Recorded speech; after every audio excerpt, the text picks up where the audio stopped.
ಈಗ ಆಂಟಿ ಸವಾಸ ನನ್ನ ಅನುಭವದ ಪ್ರಕಾರ ಈ ಒಂದು 4 ರಿಂದ 5 ಹ್ಯಾಬಿಟ್ ಗಳಿಂದ ದೂರ ಇದ್ದಷ್ಟು ಆ ವ್ಯಕ್ತಿ ಚೆನ್ನಾಗಿ ಇರ್ತಾನೆ. ಇಲ್ಲ ಅಂದ್ರೆ ಆ ವ್ಯಕ್ತಿ ಮೈಂಡ್ ಏನೇನಾರ ಮಾಡಿಸ್ಬಿಟ್ಟು ಕೊನೆಗೆ ಅವನ ಪರಿಸ್ಥಿತಿನ ಹುಚ್ಚಿನ ಲೆವೆಲ್ ತಂದ್ಬಿಡುತ್ತೆ. ಜೂಜ್ ಆಡ್ಬಾರ್ದು, ಆಮೇಲೆ ಡ್ರಿಂಕ್ಸ್ ಕೂಡ ಜಾಸ್ತಿ ಮಾಡಬಾರ್ದು. ನಾನು ಆಡಿದೀನಿಲ್ಲ ಅಂತ ನಾನು ಓಪನ್ ಆಗಿ ಹೇಳ್ತಾ ಇದ್ದೀನಿ. ನಾನು ಅದರಿಂದಾನೇ ಹಾಳಾಗಿದ್ದು. ಲವ್ ಮಾಡಿ ಇಲ್ಲ ಅಂತಲ್ಲ, ಬಟ್ ನೋಡ್ಕ ಮಾಡಿ. ಈಗ ಆಂಟಿ ಸವಾಸ ಇದೆಲ್ಲ ಇರ್ತದೆ. ಈಗ ಮುಖ ನಮ್ ತಂದೆ ಕೈ ಮುಗಿತಿರ್ತೀನಿ. ನಾನು ಏನೇ ನಿಮಗ್ ತಪ್ಪು ಮಾಡಿದ್ರು ಕೂಡ ಅದು ನಿಮ್ ಮಗ ಅಂತ ಹೊಟ್ಟೆಗೆ ಹಾಕಲಿ. ತಪ್ಪು ಮಾಡಿದೆ ಸಹಜ, ಬಟ್ ಇನ್ ಮುಂದೆ ಆತರ ತಪ್ಪು ಮಾಡಕ್ ಹೋಗಲ್ಲ. ಇನ್ ಮುಂದೆ ನಿಮ್ಗೋಸ್ಕರ ನಾನು ದುಡಿತೀನಿ. ಎಲ್ರಿಗೂ ನಮಸ್ಕಾರ. ನಾನೇ ರಾಜೇಶ್ ಚಾಮ್ಸ್ ಮಾತಾಡ್ತಾ ಇದ್ದೀನಿ. ಇವತ್ತೇನಪ್ಪ ವಿಚಾರ ಅಂದ್ರೆ, ಇವತ್ತು ಎಲ್ಲರಿಗೂ ಡೈಲಿ ಬ್ಲಾಗ್ಗೆ ಎಲ್ರಿಗೂ ನಮಸ್ಕಾರ. ಇವತ್ತೇನಪ್ಪ ವಿಚಾರ ಹೇಳಕ್ ಬಂದಿದ್ದೀನಿ ಅಂದ್ರೆ, ನಿಮ್ಗೆ ಮುಂಚೆ ಹೇಳ್ದಂಗೆ ಹಳೆ ವಿಡಿಯೋದಲ್ಲೆಲ್ಲ ಡೈಲಿ ಒಬ್ರು ಹೊಸ ವ್ಯಕ್ತಿನ ಪರಿಚಯ ಮಾಡ್ತಾ ಇದ್ದೀನಿ. ಮತ್ತೆ ಅವ್ರ ಕಷ್ಟ ಸುಖ ಏನಿದೆ ಎಲ್ಲಾನು ಕೇಳೋದ. ಇವತ್ತೊಬ್ರು ಹೊಸ ವ್ಯಕ್ತಿನ ಪರಿಚಯ ಮಾಡ್ಕೊಳ್ಳೋದ. ಬನ್ನಿ, ಅವ್ರ ಹೆಸರು ಮತ್ತೆ ಅವ್ರ ಊರು ಎಲ್ಲಾನು ಕೇಳೋದ.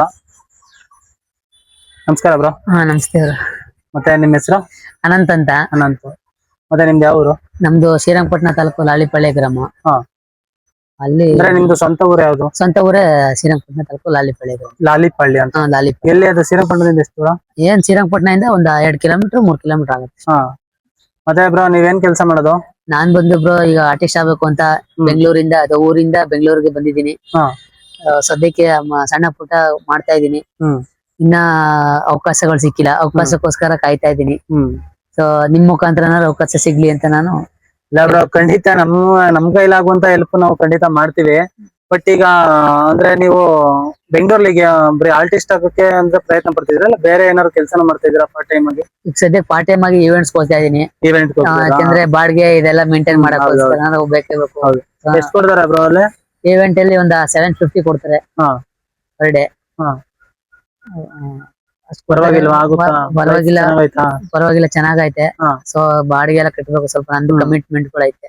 ಸೊ ಕ್ಲಿಯರ್ ಮಾಡಿಸ್ಕೊಳ್ಳೋಕ್ಕೋಸ್ಕರ ನಾನು ಈವೆಂಟ್ ಗೆ ಬರ್ಬೇಕಾಯ್ತು.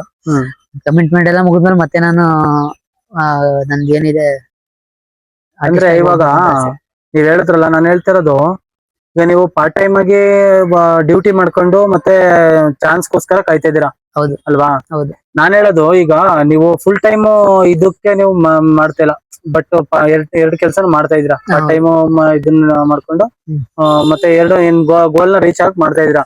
ಖಂಡಿತ ಆಗುತ್ತೆ ನೋಡಿ. ಈಗ ಏನು ಗೊತ್ತಾ, ಕೆಲವರು ಆಗಲ್ಲ ಅಂತ ಅನ್ಬಿಟ್ಟು ಅರ್ಧಕ್ಕೆ ಬಿಟ್ಬಿಡ್ತಾರ. ನೀವ್ ಆತರ ಮಾಡ್ಕೋಬೇಡಿ. ಇಲ್ಲ ಇಲ್ಲ. ಅಂದ್ರೆ ಏನು ಗೊತ್ತಾ, ನೀವೊಂದು ಹೆಜ್ಜೆ ಮುಂದೆ ಇಟ್ಟಿದ್ರ, ಇನ್ನೂ ಒಂದ್ ಹೆಜ್ಜೆ ಕಷ್ಟ ಆಗ್ಬೋದು ಇಡಿ. ಅಂದ್ರೆ ಇನ್ನೊಂದ್ ಹೆಜ್ಜೆ ಇಡುವಾಗ ಕಷ್ಟ ಬತ್ತು ಅಂದ್ಬಿಟ್ಟು ನೀವು ಊರ್ಗ್ ವಾಪಸ್ ಹೋಗೋದು, ಅವಾಗ ಪ್ರಯೋಜನ ಇಲ್ಲ.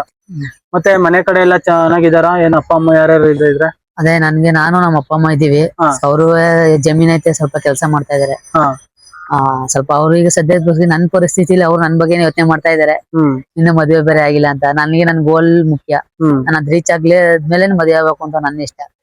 ಅಂದ್ರೆ ನಾನೊಬ್ಬ ಕಲಾವಿದ ಆಗಿತ್ತಂದ್ರೆ ಅದ ಗುರಿನ ಮುಟ್ಲಿಲ್ಲ ಅಂದ್ರೆ ನಾನ್ ಬಂದದ್ದು ವೇಸ್ಟ್ ಆಗುತ್ತೆ. ಜೀವನದಲ್ಲಿ ಒಬ್ಬ ವ್ಯಕ್ತಿ ಏನಾರ ಒಂದು ಸಾಧನೆ ಮಾಡ್ಲೇಬೇಕು. ಅಂದ್ರೆ ಈಗ ನಿಮ್ಗೆ ಈಗ ನೀವು ಎಷ್ಟ್ ತಿಂಗಳಾಯ್ತು ಬೆಂಗಳೂರು ಬಂದು? ನಾನ್ ಬಂದು 6 ಮಂತ್ ಆಗೈತೆ. 6 ಮಂತ್.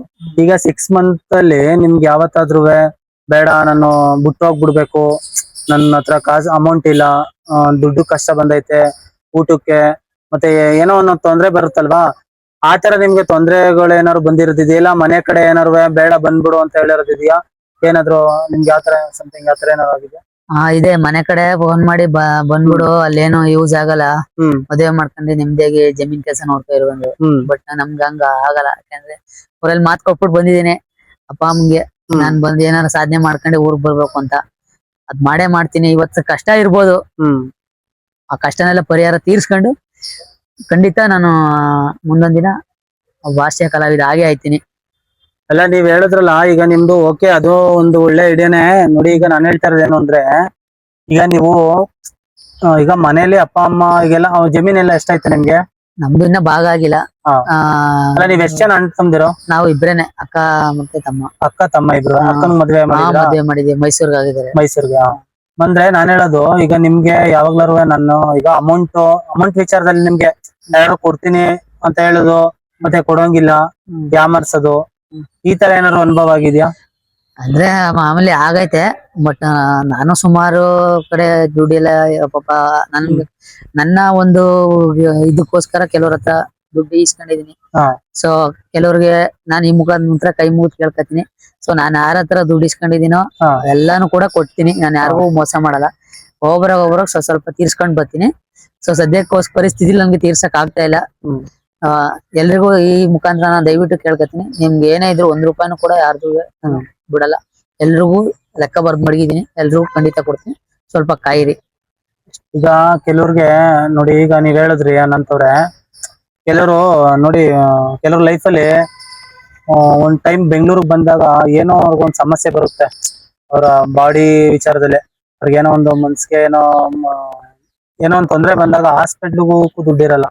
ಆ ಟೈಮಲ್ಲಿ ಕೆಲವರು ಊರ್ಗ್ ವಾಪಸ್ ಹೊರಟೋಗ್ಬಿಡ್ತಾರೆ. ತಂದೆ ತಾಯಿ ಹತ್ರ ಹೋಗ್ಬಿಟ್ಟು ಅವರೇ ರೆಡಿ ಮಾಡ್ಲಿ ಅಂತ. ನಿಮ್ಗೆ ಯಾವತ್ತಾದ್ರು ಹಾಸ್ಪಿಟ್ಲ್ ವಿಚಾರದಲ್ಲಿ ಏನಾದ್ರು ನಿಮ್ಗೆ ಆತರ ತೊಂದ್ರೆ ಏನಾದ್ರು ಇದೆಯಾ?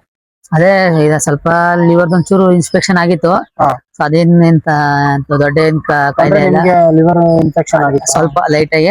ಅಂತೇನ್ ದೊಡ್ಡ ಕಾಯಿಲೆ ಏನಲ್ಲ ಅದು. ಹಾ. ಈಗ ಸ್ಟಾರ್ಟಿಂಗ್ ಸ್ಟೇಜ್ ಆಗಿರೋದ್ರಿಂದ ಅದ್ರ ಬಗ್ಗೆ ನಾನು ಜಾಸ್ತಿ ಮೈಂಡ್ಗೆ ಹಾಕೊಂಡಿಲ್ಲ. ಸೊ ದುಡ್ಡು ಕಾಸಿನ ವಿಚಾರದಲ್ಲಿ ನಾನು ಅನುಭವಿಸಿದೀನಿ, ಒಂದೊಂದು ತೊಟ್ಟು ಊಟಕ್ಕೂ ಅನುಭವಿಸಿದೀನಿ. ಕೆಲವರು ಯಾಕಂದ್ರೆ ನಾನ್ ಮಾಡ್ಕೊಂಡೆ ತಪ್ಪೋದು ನನಗೇನೆ. ಯಾಕಂದ್ರೆ ಸುಮಾರು ಜನ ಕೇಳ್ದ ಹಾಕೊಟ್ಟಿದ್ರೆ ನಾನು ಅದನ್ನೇ ಬೇರೆ ಮಿಸ್ಯೂಸ್ ಮಾಡ್ಕೊಂಡ ಪರಿಸ್ಥಿತಿಯಿಂದ ನನ್ಗೀಗ ಸ್ವಲ್ಪ ಅಮೌಂಟ್ಗೆ ಕೆಲವರು ಕೊಡ್ತಾರೆ, ಕೆಲವರು ಇವನ್ ಈ ತರ ಮಾಡ್ದ ಅಂದ್ಬಿಟ್ಟು ಕೊಡ್ತಾ ಇಲ್ಲ. ದಯವಿಟ್ಟು ನಾನು ಏನೇ ತಪ್ಪು ಮಾಡಿದ್ರು ನನ್ ಕ್ಷಮಿಸಿ. ಸೊ ನಾನು ಒಂದು ಸಾಧನೆ ಮಾಡ್ಬೇಕು ಅಂತಾನೆ ಬಂದಿದ್ದೀನಿ. ಅದೊಂದು ಯಾಕಂದ್ರೆ ಈಗ ಒಂದು ಸಾಲ ತೀರ್ಸ್ಬೇಕು ಅಂದಾಗ ಮೈಂಡ್ ಗೆ ಯಾವ್ದ್ರಲ್ಲಾರು ದುಡ್ಡು ಮಾಡಿ ನಾ ಸಾಲ ತೀರ್ಸ್ಬೇಕು ಅಂದ್ಬಿಟ್ಟು ನಾನು ಬೇರೆ ಎಂತರ ಕೆಟ್ಟ ಕೈ ಹಾಕ್ಬಿಟ್ಟಿದ್ದೀನಿ. ಆ ಕೆಟ್ಟದ್ದು ನನಗೆ ಕೈ ಹಿಡಿಯಲ್ಲ. ಗೊತ್ತಿರ್ತದೆ ಕೆಟ್ಟದಂತ, ಬಟ್ ಆದ್ರೆ ಏನೋ ಅದರಿಂದ ಏನಾದ್ರು ಬಂದು ತೀರ್ಸ್ಬೋದು ಅಂತ ಕೈ ಹಾಕಿರ್ತೀನಿ. ಸೊ ಅವಾಗ ತೀರ್ಸಕ್ ಆಗಲ್ಲ, ಅದು ಇನ್ನೂ ಜಾಸ್ತಿ ಆಗೋಗುತ್ತೆ. ಸೊ ದಯವಿಟ್ಟು ಅದನ್ನೆಲ್ಲ ನಾನು ಈಗ ನಾನು ನಿನ್ನೆಯಿಂದನೇ ಡಿಸೈಡ್ ಮಾಡಿದೆ. ಅವೆಲ್ಲ ನನ್ನ ಏನ್ ಬ್ಯಾಡ್ ಹ್ಯಾಬಿಟ್ ಇದೆ ಅವೆಲ್ಲ ಬಿಟ್ಬಿಟ್ಟು ದಯವಿಟ್ಟು ಈಗ ದುಡಿಮೆ ಮಾಡಿ ಅದ್ರಲ್ಲಿ ನಾನು ಮಡಿಕೊಂಡು ಕೆಲವು ಸಾಲ ತೀರ್ಸಿ ನನ್ಗೆ ಗುರಿಗೆ ಏನ್ ಬೇಕು ಅದಕ್ಕೆ ಮಾಡ್ಬೇಕು ಅನ್ಕೊಂಡಿದೀನಿ. ಈಗ ನೀವ್ ಹೇಳಿದ್ರಲ್ಲ, ಈಗ ಕೆಲವ್ರ ಹತ್ರ ನೀವು ಕಷ್ಟ ಬಂದಾಗ ದುಡ್ಡು ಕೇಳ್ತೀನಿ ಅಂತ ಹೇಳಿದ್ರಿ. ಕಷ್ಟ ಬಂದಾಗ ಕೆಲವರು ಕೊಡೋರು ಇರ್ತಾರೆ, ಇನ್ ಕೆಲವರು ನನ್ನ ಹತ್ರ ದುಡ್ಡಿಲ್ಲ ಹೋಗು ಅಂತಾರೆ. ಈ ತರ ಸನ್ನಿವೇಶ ನೀವು ಯಾವ ತರ ಅದರಿಂದ ಹೆಂಗ್ ಹೊರಗ್ ಬಂದ್ರಿ ನೀವು? ಆಗಿದೆ, ಸುಮಾರು ಜನ ಕೇಳಿದೀನಿ. ಈಗ ಹಾಸ್ಪಿಟ್ಲ್ ಹೋಗೋ ಟೈಮಲ್ಲಿ ಕೆಲವರು ಈಗ ಏನೋ ದುಡ್ಡು ಕಟ್ಬೇಕು ಎಮರ್ಜೆನ್ಸಿಗೆ, ಅವಾಗ ಕಾಲ್ ಮಾಡಿ ಕೇಳಿದಾಗ ನನ್ನ ಹತ್ರ ಇಲ್ಲ ಮಗ, ಇದು ಇರುತ್ತೆ ಬಟ್ ಆದ್ರೂ ಇಲ್ಲ ಅಂತವ್ರೆ. ಯಾಕಿಲ್ಲ ಅಂತ ಹೇಳಿದಾಗ ನಾನು ಒಂದ್ ಟೈಮ್ ಕೊಟ್ಟಿರ್ದೆ, ಅವ್ರಿಗೆ ವಾಪಸ್ ಕೊಟ್ಟಿರಲ್ಲ. ಇವನ್ನೆಲ್ಲ ಸುಳ್ಳು ಹೇಳ್ತಾ ಇದ್ದಾನೆ ಆ ಉದ್ದೇಶಕ್ಕೆ. ಬಟ್ ಅವ್ರ ಸಿಚುವೇಶನ್ ಅವ್ರಿಗೆ ಗೊತ್ತಿರಲ್ಲ ಈ ತರ ಆಗೈತೆ ಅಂತ.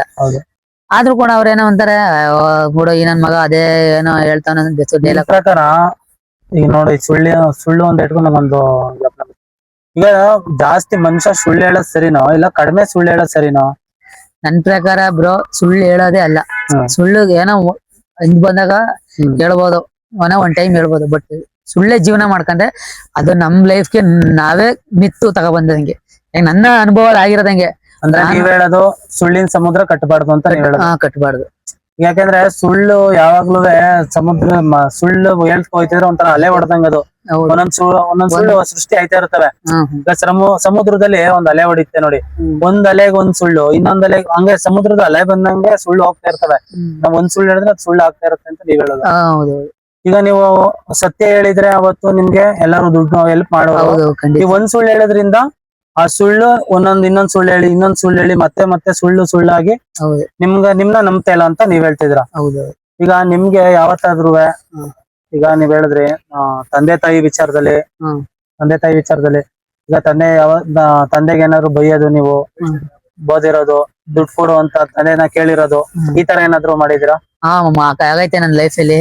ನಾನು ನಮ್ಮ ಅಪ್ಪನ ದುಡ್ಡು ಕೇಳಿದೀನಿ, ಬಟ್ ಕೊಟ್ಟಿರೋ ದುಡ್ಡು ನಾನು ವಾಪಸ್ ಇಸ್ಕೊಂಡಿದೀನಿ. ಅವ್ರು ಕಣ್ಣೀರ್ ಮುಖಾಂತರ ಹತ್ತಿದ್ದಾರೆ. ನನ್ ಈಗ್ಲೂ ಮನ್ಸಲ್ಲಿ ದುಃಖ ಇದೆ. ನನ್ನ ಆಸೆ ನಮ್ ತಂದೆ ತಾಯಿನ ಚೆನ್ನಾಗ್ ನೋಡ್ಕೋಬೇಕು ಅಂತ. ಸೊ ಈಗ ಮುಖಾಂತರ ನಮ್ ತಂದೆ ತಾಯಿ ಕೈ ಮುಗಿದ್ ಕೇಳ್ಕೊತೀನಿ, ನಾನು ಏನೇ ನಿಮಗ್ ತಪ್ಪು ಮಾಡಿದ್ರು ಕೂಡ ಅದು ನಿಮ್ ಮಗ ಅಂತ ಹೊಟ್ಟೆಗೆ ಹಾಕ್ಲಿ. ತಪ್ಪು ಮಾಡಿದೆ ಸಹಜ, ಬಟ್ ಇನ್ ಮುಂದೆ ಆತರ ತಪ್ಪು ಮಾಡಕ್ ಹೋಗಲ್ಲ. ಇನ್ ಮುಂದೆ ನಿಮ್ಗೋಸ್ಕರ ನಾನು ದುಡಿತೀನಿ. ಈಗ ನೀವ್ ಹೇಳಿದ್ರಲ್ಲ ತಂದೆ ತಾಯಿಗೆ, ಈಗ ನೀವು ವಿಡಿಯೋ ಮುಖಾಂತರ ಕೈ ಮುಗಿದ್ ಕೇಳ್ಕೊತಿದೀನಿ ಅಂತ ಹೇಳಿದ್ರಿ.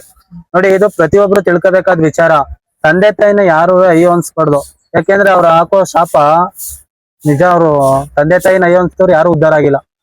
ದಯವಿಟ್ಟು ಹೇಳ್ತಿದೀನಿ, ಖಂಡಿತ ನೀವು ಅಷ್ಟೇ ಹೇಳ್ತಾ ಇರೋದು. ತಂದೆ ತಾಯಿನ ನೀವು ದೇವ್ರ ತರ ನೋಡ್ಬೇಕು, ಸರಿನಾ? ನೀವು ದೇವಸ್ಥಾನಕ್ಕೆ ಹೋಗ್ಬಿಟ್ಟು ಪೂಜಾರಿನ ಕೇಳಿದ್ರೆ ತಂದೆ ತಾಯಿನ ಫಸ್ಟ್ ದೇವ್ರ ತರ ನೋಡಪ್ಪ, ಆಮೇಲೆ ನೀನ್ ದೇವ್ರ ಹತ್ರ ಬಾ ಅಂತ ಹೇಳ್ತಾರೆ, ಸರಿನಾ? ಹೌದು ಅದನ್ನ ನೀವು ಫಸ್ಟ್ ಆಫ್ ಆಲ್ ಅದನ್ನ ಇದ್ ಮಾಡ್ಬೇಕು. ತಂದೆ ತಾಯಿನ ಇನ್ ಮುಂದೆ ಏನಾದ್ರು ನೀವು ಚೆನ್ನಾಗಿ ನೋಡ್ಕೊಳ್ಳಿ. ಈಗ ನೀವ್ ಹೇಳಿದ್ರಿ ನಾನ್ ಬೆಂಗಳೂರಿಗೆ ಬಂದು ಈಗ ನನ್ನ ತಂದೆ ತಾಯಿನ ನಾನು ಚೆನ್ನಾಗಿ ನೋಡ್ಕೋಬೇಕು ಅಂತ ಅನ್ಕೋತೀನಿ ನಾನು. ಒಳ್ಳೇದು ಅಂತ ನಿಮ್ ನೋಡಿ, ಇದನ್ನ 4-5 ಜನ ಅರ್ಥ ಮಾಡ್ಕೋಬೇಕಾದ ವಿಚಾರ, ತುಂಬಾ ಜನನೇ ಅರ್ಥ ಮಾಡ್ಕೋಬೇಕು. ನೋಡಿ ಈಗ ಅವ್ರು ಹೇಳಿದ್ರು ಅವ್ರ ತಂದೆ ತಾಯಿಗೆ ವಿಡಿಯೋ ಮುಖಾಂತರ ನಾನು ತಪ್ಪಾಯ್ತು ಅಂತ ಕೇಳ್ಕೊತಿದ್ರೆ ಒಳ್ಳೇದಾಗುತ್ತೆ. ಖಂಡಿತ ಹೇಳ್ತಿದೀನಿ, ನೀವು ಮಾಡೋ ಕೆಲಸ ಎಲ್ಲ ಯಶಸ್ ಆಗುತ್ತೆ. ಮತ್ತೆ ನೀವೇನಾದ್ರು ಪ್ರೀತಿ ಪ್ರೇಮ ಅನ್ನೋ ವಿಚಾರದಲ್ಲಿ ಏನಾದ್ರು ನೀವು ಹೋಗಿದ್ದೀರಾ? ಹೋಗಿದ್ದೀನಿ ಖಂಡಿತ.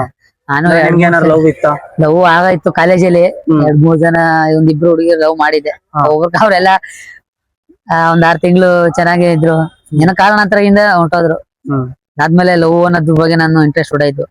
ಏನ್ ಬೇಡ, ನಮ್ ತಂದೆ ತಾಯಿ ಯಾರು ಹೇಳ್ತಾರೆ ಆ ಹುಡುಗಿನೇ ನೋಡಿ ಮದ್ವೆ ಆಗೋ ಅಂತ. ನೀವ್ ಹೇಳಿದ್ರಲ್ಲ ಹುಡುಗಿಯರು, ನಿಜ ಇದಂತೂ ಸತ್ಯ. ಈ ಪ್ರೀತಿ ಮಾಡಿದ ಹುಡುಗಿಯರು ಈಗ ಅವ್ರನ್ನ ಒಂದ್ ಹುಡುಗನ ಬಿಟ್ಟೋಗ್ಬೇಕಾದ್ರೆ ಒಂದು ಕಾರಣನೇ ಕೊಡಲ್ಲ. ಇನ್ ಮುಂದೆನಾದ್ರು ಹುಡುಗಿರು ಒಂದ್ ಹುಡುಗನ ಬಿಟ್ಟೋಗ್ಬೇಕಾದ್ರೆ ಒಂದ್ ಕಾರಣ ಕೊಟ್ಬಿಟ್ಟು ಹೋಗಿ. ನೋಡಿ ಈಗ ಒಂದ್ ಹುಡುಗನ್ಗೆ ಕಾರಣನೇ ಇಲ್ಲ ಅಂದ್ರೆ ಏನಂತ ಅರ್ಥ ಮಾಡ್ಕೊತಾನೆ? ಕಾರಣ ಇಲ್ದಾನೆ ಬಿಟ್ಟೋಗುವಂತ ಹುಡುಗಿರೇ ಆಗಿರೋದು. ಹೌದೌದು ಖಂಡಿತ. ಕಾರಣ ಕೊಡಲ್ಲ. ಏನೋ ಸಣ್ಣ ಪುಟ್ಟ ಅವ್ರು ಹೋಗ್ಬೇಕು ಅನ್ನೋ ಟೈಮಲ್ಲಿ ಒಂದೇನೋ ಕೊಡಿಸ್ಲಿಲ್ಲ, ಯಾಕೋ ಆನ್ ಟೈಮ್ ಬರ್ಲಿಲ್ಲ ಅಂದಾಗ ಅದೇ ರೀಸನ್ ಸಾಕು. ಅದಕ್ಕೆ ಅವರು ರೀಸನ್ ನಾಳೆಯಿಂದ ನಿನ್ ಮಾತಾಡ್ಸೋದ್ ಬೇಡ, ನಿನ್ ಪಾಡಕ್ ನೀನ್ ಇರು ಅಂದ್ಬಿಟ್ಟು ಅಷ್ಟಕ್ಕೆ ಸ್ಟಾಪ್, ಅಲ್ಲೇ ಬ್ರೇಕಪ್. ಅಂದ್ರೆ ನಿಮ್ ಪ್ರಕಾರ ನಿಜವಾದ ಲವ್ಗಳು ಇನ್ನೂ ಇದೆಯಾ ಇಲ್ಲ ಸತ್ತೋಗೈತಾ ಲವ್? ಲವ್ ನಾನ್ ಆಯ್ತೆ, ನಿಜವಾದ ಲವ್ ಇಲ್ಲ ಅಂತಲ್ಲ, ಬಟ್ ಬೆರಳೆಣಿಕೆ ಅಷ್ಟೇ. ಎಲ್ಲ ಇಲ್ಲ, 100ಕ್ಕೆ 1 ಇರ್ಬೋದು ಅಷ್ಟೇನೆ. ಇನ್ ಬಾಕಿದೆಲ್ಲ ಈಗಿನ ಇದ್ರಲ್ಲೇ ಹೊಟ್ಟಾಯ್ತು ಲವ್. ಪ್ರೀತಿ ಏನದು ಏನಿಲ್ಲ, ನಿಜವಾದ ಲವ್ ಇಲ್ಲ, ಏನಿಲ್ಲ, ಎಲ್ಲ ಫೇಕ್ ಎಲ್ಲ ದುಡ್ಡಿದಾಗ ಮಾತ್ರ. ಕೆಲವ್ರು ಹೇಳ್ತಾರೆ ನಿಜವಾದ ಲವ್ ಇದೆ ಆದ್ರೆ ಹುಡುಕ್ಬೇಕು ಅಂತಾರೆ. ಎಷ್ಟು ಅಂತ ಹುಡುಕೋದು? ಸಿಗತ್ ಕಷ್ಟ. ಅದು ಹುಡ್ಕೋಷ್ಟೊಳಗ ನಮ್ಗೆ ನರೆ ಕೂದಲು ಬಂದು ನಾವೇ ಮುಸ್ಕರಾಗೋದು. ಮದ್ವೆನೂ ಇಲ್ಲ, ಏನೂ ಇಲ್ಲ, ಲವ್ ಹುಡಿಕತೆ ಕುತ್ಕೋಬೇಕೈತೆ. ಏನಂತೀರಾ ಅನಂತವ್ರೆ? ನಿಜ ನಿಜ. ಈಗ ಅನಂತವ್ರೆ, ನೀವು ಈಗ ಹುಡುಗಿ ಕಾರಣ ಕೊಡದಂತೆ ಹೋದ್ಲು ಅಂತ ಹೇಳಿದ್ರಿ. ಹೌದು. ಅವಾಗ ನಿಮ್ಗೆ ಏನಿಸ್ತು? ನಿಮ್ಗೆ ಅವಾಗ ನೀವೇನಾದ್ರು ದೇವದಾಸ್ತರ ಎಣ್ಣೆ ಗಿಣ್ಣೆ ಹಾಕೊಂಡು ಏನಾದ್ರು ಇದ್ ಮಾಡಿದ್ರ, ಇಲ್ಲ ಅಂದ್ರೆ ಮರ್ತ್ಬಿಟ್ಟು ಸುಮ್ನಾದ್ರ? ಇಲ್ಲ, ನನಗೂ ಆ ಟೈಮಲ್ಲಿ ಅನಿಸ್ತು. ಒಂದ್ 2 days ಮೈಂಡ್ ಸ್ವಲ್ಪ ಬ್ಲಾಕ್ ಆದಂಗ ಆಯ್ತು. ಏನ್ ಮಾಡೋದು ಅಂತ ನಾನು 2-3 ಸಲ ಬಲವಂತ ಮಾಡಿದೆ. ಯಾವಾಗ ಮತ್ತೆ ಅದು ಅದು ಒಲಿಯಲ್ಲ ಅಂದಾಗ ಗೊತ್ತಾಯ್ತು, ನಾನು ಅವತ್ತೇ ಬಿಟ್ಬಿಟ್ಟೆ. ಆಯ್ತು ಬಿಡು ಅಂದ್ಬಿಟ್ಟು ಲವ್ ಬಗ್ಗೆ ಜಾಸ್ತಿ ಇಂಟ್ರೆಸ್ಟ್ ಹೊಂಟಾಯ್ತು.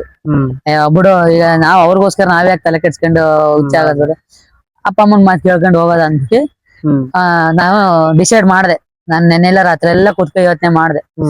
ನಮ್ ಫ್ರೆಂಡ್ ಶಿವ್ ಮತ್ತೆ ಭೈರಶ್ ಹೇಳಿದ್ರು.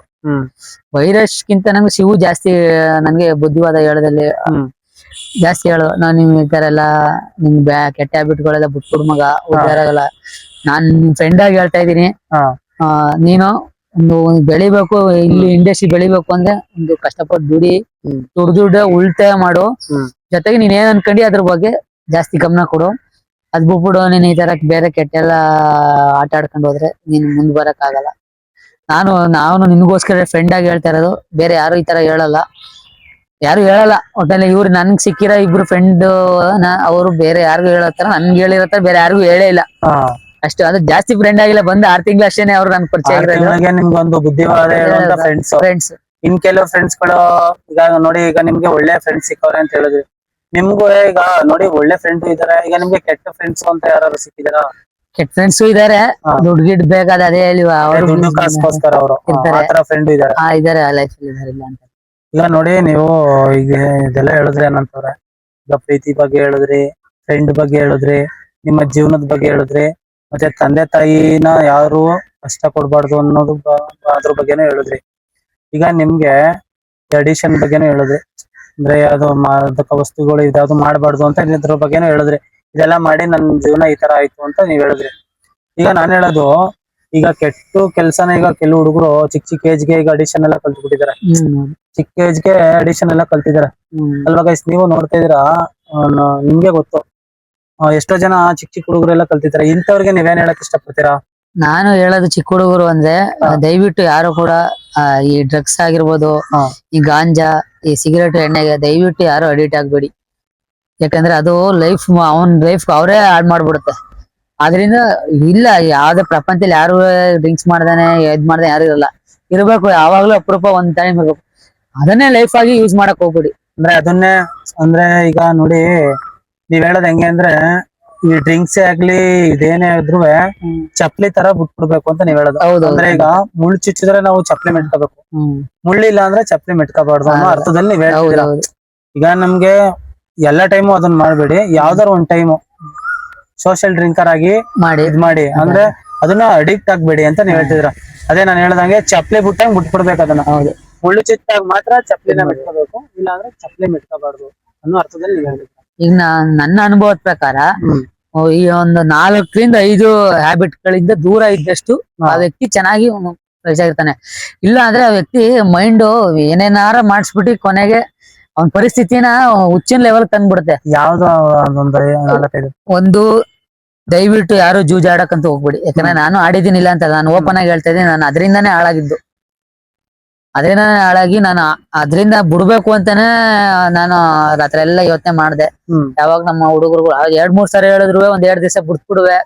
ಮತ್ತೆ ಅದು ಜ್ಞಾನ ಎಳೆಯೋದು, ತಡಿ ಕಾಸಿಲ್ವಲ್ಲ ಏನಾರ ಮಾಡ್ಬೇಕು, ಒಬ್ರು ಸಾಲ ತೀರ್ಸ್ಬೇಕಲ್ಲ, ಇದ್ರಿಂದ ಬರುತ್ತೆ ಸಾಲ ತೀರ್ಸ್ಬೋದು ಅನ್ಕೊಂಡ್ ದಯವಿಟ್ಟು ಅದರಿಂದ ಯಾವ್ದೇ ಕಾರಣಕ್ಕೂ ಸಾಲ ತೀರ್ಸಕ್ಕಾಗಲ್ಲ. ನಾವ್ ಹೇಳ್ಬೋದು ಅಷ್ಟೇನೆ ಸಾಲ ತೀರ್ಸ್ಬಿಡೋದು ಅಂತ, ಬಟ್ ಅದು ಮತ್ತೆ ಇನ್ನ ಸಾಲ ಮಾಡಿಸಿದ ಹೊತ್ತು ಸಾಲ ತೀರ್ಸಕ್ಕಾಗಲ್ಲ. ಅಂದ್ರೆ ಜೂಜ್ ಆಡ್ಬಾರ್ದು. ಆಮೇಲೆ ಡ್ರಿಂಕ್ಸ್ ಕೂಡ ಜಾಸ್ತಿ ಮಾಡಬಾರ್ದು. ಮಾಡಲೇಬಾರ್ದು, ಅದು ಅಪರಾಧ, ಮಾಡಂಗೇ ಇಲ್ಲ. ಬಟ್ ಆದ್ರೆ ಏನೋ ಅದು ಹುಚ್ಚಿರ್ತದೆ, ಅಟ್ಲೀಸ್ಟ್ ಏನೋ 1 ಟೈಮ್ 2 ಟೈಮ್ ಅಷ್ಟೇ ಮಾಡಬಾರ್ದು. ಇನ್ನೊಂದು, ದಯವಿಟ್ಟು ಯಾರು ಲವ್ ಮಾಡಿ ಇಲ್ಲ ಅಂತಲ್ಲ, ಬಟ್ ನೋಡ್ಕ ಮಾಡಿ. ಯಾಕೆಂದ್ರೆ ಈ ಸಲ ಲವ್ ಮಾಡ್ಬಿಡೋದು ಕೆಲವೊಂದು. ಈಗ ಮೊನ್ನೆ ತಾನೇ ಒಂದ್ ವಿಡಿಯೋ ನೋಡ್ದೆ, ಆ ವಿಡಿಯೋದಿಲ್ಲ ಹುಡ್ಗಿನ ಬಂದು ಅವ್ನ್ ಕೊಲೆ ಮಾಡ್ಬಿಟ್ಟು ಬಸ್ ಸ್ಟ್ಯಾಂಡ್ ಹತ್ರ ಕೊಲೆ ಮಾಡ್ಬಿಟ್ಟು ಹೊರಟಾಗ್ತಾನೆ. ಮಂಗಳೂರು ಹುಡುಗಿ. ಅದ ಆ ಇನ್ಸಿಡೆಂಟ್ ನೋಡಿದಾಗ ಹುಡುಗಿರು ಕೆಲವು ಬೆತ್ತಾರೆ, ನಾವ್ ಹುಡುಗರು ಲವ್ ಮಾಡಿದ್ರೆ ನಮ್ದು ಏನಾರ ಒಂಚೂರು ಕಾರಣಕ್ಕೆ ನಮ್ದೇನ ಸಾಯಿಸ್ಬಿಡ್ತಾರಂತ. ಅದೇ ರೀತಿ ಹುಡುಗರು ಕೂಡ ಯೋಚನೆ ಮಾಡ್ತಾರೆ, ಇವರಿಂದ ನಾವು ಹುಚ್ಚರಾಗಿ ನಮ್ಮ ಅಪ್ಪ ಅಮ್ಮನಿಂದ ದೂರಾಗಿ ಅಲ್ಲಿ ಇಲ್ಲಿ ಏನಕ್ಕಾರ ಒಂದ್ ಅಡಿಟ್ ಆಗ್ಬಿಟ್ಟು ದೂರ ಆಗ್ಬೇಕು. ಅದೊಂದು 3 ಆದ್ಮೇಲೆ ಇನ್ನೊಂದು, ಇದಕ್ಕೆ ಬೇರೆ ತರ ಐತಲ್ಲ ಆಂಟಿ ಸವಾಸ ಇದೆಲ್ಲ ಇರ್ತಲ್ಲ, ದಯವಿಟ್ಟು ಅದು ಮಾಡಕ್ ಹೋಗ್ಬಿಡಿ. ಯಾಕೆಂದ್ರೆ ಅವೆಲ್ಲ ಕೇವಲ ಕ್ಷಣಿಕ ಅಷ್ಟೇ, 1 ನಿಮಿಷಕ್ಕೋಸ್ಕರ ನಾವು ನಮ್ ಲೈಫ್ ಪಾಯ್ಸನ್ ಮಾಡ್ಕೋತೀವಿ. ಗೊತ್ತಿರಲ್ಲ, ಯಾವ್ದೋ ಡ್ರಿಂಕ್ಸ್ ಮಾಡಿರೋ ಟೈಮಲ್ಲೆಲ್ಲ ಹೊಟ್ಟೋಗ್ತಿವಿ, ನಾವೇನೋ ಮಾಡ್ತೀವಿ, ಅದರಿಂದ ಏನೋ ಒಂದು ಕಾಯಿಲೆ ಬತ್ತು. ಅವಾಗ ಅವ್ರಿಗೆ ಗೊತ್ತಿರಲ್ಲ ಯಾವ್ದ್ರಿಂದ ಬಂದಿರುತ್ತೆ ಅಂತ. ಅವಾಗ ಯೋಚನೆ ಮಾಡ್ತೀವಿ, ನಾನು ಈ ತರ ಮಾಡ್ದೆ, ಇದ್ರಿಂದ ನಮ್ಗೆ ಕಾಯಿಲೆ ಬತ್ತು. ದಯವಿಟ್ಟು ಇವು 4 ವಿಚಾರದಲ್ಲಿ ನಾವ್ ಯಾವಾಗ ಕರೆಕ್ಟ್ ಆಗಿ ಇರ್ತೀವೋ ನಾವು ನಮ್ ಲೈಫ್ ಚೆನ್ನಾಗೇ ಇರುತ್ತೆ. ಹೌದು, ನೀವ್ ಹೇಳಿ ಸತ್ಯ. ನೋಡಿ, ನೀವ್ ಹೇಳಿದ್ರಿ, ಒಂದು ಆಂಟಿ ವಿಚಾರ, ಒಂದು ಜೂಜಾಡ್ಬಾರ್ದು, ಇನ್ನೊಂದು ಎಣ್ಣೆ ವಿಚಾರದಲ್ಲಿ, ಮತ್ತೆ ಇನ್ನೊಂದು ಯಾವ್ದು ಹೇಳಿದ್ದೆ ನೀವು? ಇದು ಮಾಮೂಲಿ ಲವ್ ವಿಚಾರ. ಲವ್ ಅದೇ ಇದೊಂದ್ 4 ವಿಚಾರ ಮನುಷ್ಯನ ತುಂಬಾನೇ ಕೆಟ್ಟ ದಾರಿಗೆ ತಳ್ಳುವಂತ ದಾರಿಗಳಿದು. ಹೌದೌದು, ಇದು ತುಂಬಾ ಕೆಟ್ಟ ದಾರಿಗೆ ತಳ್ಳುವಂತ ದಾರಿ ಅಂತ ಹೇಳಿದ್ರಿ. ಈಗ ನೋಡಿ ಅನಂತವ್ರೆ, ನೀವು ತುಂಬಾ ಒಳ್ಳೆ ಮಾಹಿತಿ ಕೊಟ್ರಿ. ನಿಮ್ಗೆ ಆಗಿದ್ದ ಅನುಭವನ ನೀವ್ ಹೇಳಿದ್ರಿ, ನನಗೊಂದು ಖುಷಿ ಆಯ್ತು. ನೋಡಿ, ಈಗ ನೀವ್ ಹೇಳಿದ್ರಿ ಅಂದ್ರೆ ನಿಮ್ಮ ಲೈಫ್ ಅಲ್ಲಿ ಆಗಿರುವಂತ ಒಂದು ಘಟನೆಗಳು, ನಿಮ್ಮ ಲೈಫ್ ಅಲ್ಲಿ ಆಗಿರುವಂತ ಒಂದು ನೋವುಗಳನ್ನ ಎಲ್ಲ ಹೇಳ್ಕೊಂಡ್ರಿ. ಈಗ ನೀವು ಇದ್ರಿಂದ ನೋಡಿ, ಈಗ ನೀವು ಇಷ್ಟೆಲ್ಲ ಮಾಡಿದ್ರಿ, ನಿಮ್ಗೆ ನಿಮ್ ಫ್ರೆಂಡ್ಸ್ ಬುದ್ಧಿ ಹೇಳಿ ನಿಮ್ಮನ್ನ ಇನ್ಮುಂದೆ ಮಾಡ್ಬೇಡ ಅಂತ ಹೇಳಿದ್ರಿ. ನೀವ್ ಇಲ್ಲಿವರೆಗೂ ಮಾಡಿದಿರಾ? ಇಲ್ಲಿವರೆಗೂ ನೀವು ತಿಳಿದೋ ಏನೋ ಮಾಡಿದಿರಾ? ನಿಮ್ಮ ಫ್ರೆಂಡ್ಸ್ಗಳು ನಿಮ್ಗೆ ಹೇಳಿ ಬೇಡ ಅಂತ ಹೇಳಿದ್ರು, ಇವಾಗ ನಿಮ್ಮ ತಲೆಗೆ ಅದು ಬಂದಿದೆ ಬೇಡ ಅಂತ ಅದ್ರ ಬಗ್ಗೆ ಡಿಸೈಡ್ ಆಗ್ಬಿಟ್ಟಿದೆ. ಮುಂದೆ ನೀವು ತಂದೆ ತಾಯಿನ ಚೆನ್ನಾಗಿ ನೋಡ್ಕೋಬೇಕು ಅಂತ ಹೇಳ್ತಿದ್ರಲ್ವಾ? ಓಕೆ, ಒಳ್ಳೇದಾಗ್ಲಿ. ಬನ್ನಿ ಅನಂತರ ಈ ಕಡೆ ಬನ್ನಿ. ಈಗ ನೀವು ಇಷ್ಟೆಲ್ಲ ಹೇಳಿದ್ರಿ, ಇನ್ ಮುಂದೆ ನೀವು ತಂದೆ ತಾಯಿನ ಚೆನ್ನಾಗಿ ನೋಡ್ಕೋಬೇಕು, ಎಲ್ಲ ನಾನು ಸುಖವಾಗಿರ್ಬೇಕು, ಮತ್ತೆ ಒಳ್ಳೆ ಆರ್ಟಿಸ್ಟ್ ಆಗ್ಬೇಕು ಅಂದ್ರೆ ದಯವಿಟ್ಟು ಖಂಡಿತ ಆಗುತ್ತೆ. ನಮ್ಮ ಸಬ್ಸ್ಕ್ರೈಬ್ ಮುಖಾಂತರ ನಾನು ಕೇಳ್ಕೊಳ್ಳೋದಿಷ್ಟೇ, ನಮ್ಮ ಸಬ್ಸ್ಕ್ರೈಬರು ಕೂಡ ನಿಮ್ಗೆ ಒಳ್ಳೆ ಹೆಲ್ಪ್ ಮಾಡ್ತಾರೆ, ತಲೆ ಕೆಡ್ಸ್ಕೊಬಿಡಿ. ಇದೇ ತರ ಒಳ್ಳೊಳ್ಳೆ ವಿಡಿಯೋಗಳು ಬೇಕು ಅಂದ್ರೆ ನಮ್ಮ ಪೇಜ್ ನ ಫಾಲೋ ಮಾಡ್ಕೊಳ್ಳಿ. ಮತ್ತೆ ಮುಂದಿನ ವಿಡಿಯೋದಲ್ಲಿ ಸಿಗ್ತೀನಿ. ಓಕೆ, ಎಲ್ಲರಿಗೂ ಬಾಯ್ ಹೇಳ್ಬಿಡಿ ಏನಂತಾರೆ. ಎಲ್ರಿಗೂ ನಮಸ್ಕಾರ, ಬಾಯ್. ನನ್ನ ವಿಡಿಯೋನ ಮುಖಾಂತರ ಈಗ ನಾನು ಮುಗಿಸ್ತಾ ಇದ್ದೀನಿ. ಸೊ ಹಾಗೆ ದಯವಿಟ್ಟು ಹೊಸ ಕಲಾವಿದರಿಗೆ ಅವಕಾಶ ಕೊಡಿ. ಎಷ್ಟೋ ಜನ ಕಲಾವಿದರುಗಳು ಊರಿಂದ ಬೆಂಗಳೂರಿಗೆ ಬಂದಿದ್ದಾರೆ, ನಾವು ಸಾಧನೆ ಮಾಡ್ಬೇಕು, ಆರ್ಟಿಸ್ಟ್ ಆಗ್ಬೇಕು ಅಂತ. ದಯವಿಟ್ಟು ಅಂತವ್ರಿಗೆ ಅವಕಾಶ ಕೊಡಿ. ದಯವಿಟ್ಟು ದುಡ್ಡು ಇಸ್ಕೊಂಡಂತೂ ದಯವಿಟ್ಟು ಯಾರಿಗೂ ಮೋಸ ಅಂತ ಮಾಡಕ್ ಹೋಗ್ಬೇಡಿ. ದುಡ್ಡು ಇಸ್ಕೊಂಡ್ರೆ ಆರ್ಟಿಸ್ಟ್ ಮಾಡ್ಕೊಡ್ತೀನಿ ಅಂತ ಬಂದ್ಬಿಟ್ಟು ಅವ್ರನ್ನ ಅದೇ ಮಾಡ್ಕೊಳಲ್ಲ, ಮೋಸ ಮಾಡ್ತಾರೆ. ದಯವಿಟ್ಟು ನೋಡಿ ನೀವು ಮುಂದೆ ಹೆಜ್ಜೆ ಇಡಿ. ಸೊ ನನ್ನ ಜೊತೆ ಬಂದಿರುವಂತಹ ಶಿವು ಮತ್ತೆ ಬೈರೇಶ್ ಆಗಿರ್ಬೋದು, ನನ್ನ ಫ್ರೆಂಡ್ಸ್ ಯಾರ್ಯಾರು ಇದ್ದಾರೆ ಎಲ್ಲರೂ ಕೂಡ ನಾನು ಕೈ ಮುಗಿಸ್ಬೇಕಾದ್ರೆ ಹಿಂದೆ ಏನ್ ತಪ್ಪು ಮಾಡಿದ್ದೋ ದಯವಿಟ್ಟು ಅದನ್ನ ಕ್ಷಮಿಸ್ಬಿಡಿ. ಇನ್ ಮುಂದೆ ನಾನು ಒಳ್ಳೆ ರೀತಿಯಿಂದ ಹೋಗ್ತೀನಿ. ನನ್ನ ತಂದೆ ತಾಯಿಗಳ ಒಳ್ಳೆ ವ್ಯಕ್ತಿಯಾಗಿ ನಾನು ಆರ್ಟಿಸ್ಟ್ ಆಗ್ತೀನಿ, ನನ್ನ ಜೊತೆಲಿ ಇರೋರು ಆರ್ಟಿಸ್ಟ್ ಆಗ್ಲಿ ಅಂತ ನಾನು ಅವ್ರ ದೇವ್ರ ಮುಖಾಂತರ ಬೇಡ್ತೀನಿ. ಈಗ ನೋಡಿ ಅನಂತ್ ಅವ್ರೆ, ನೀವ್ ಹೇಳಿದ್ರಿ ಈಗ ನಿಮ್ಗೆ ನಾನು ಈ ತರ ವಿಡಿಯೋಗಳು ಮಾಡ್ತಿದೀವಿ ಅಂದ್ರೆ ಸಮಾಜಕ್ಕೆ ಒಂದ್ ಸಂದೇಶ ಕೊಡೋದು. ಈಗ ಪ್ರತಿಯೊಬ್ಬರಿಗೂ ಕಷ್ಟ ಇರುತ್ತೆ, ಸುಖ ಇರುತ್ತೆ. ಇಂಥವ್ರ ಕಷ್ಟ ಸುಖನ ನಾವು ಕೇಳ್ತಾ ಇದೀವಿ.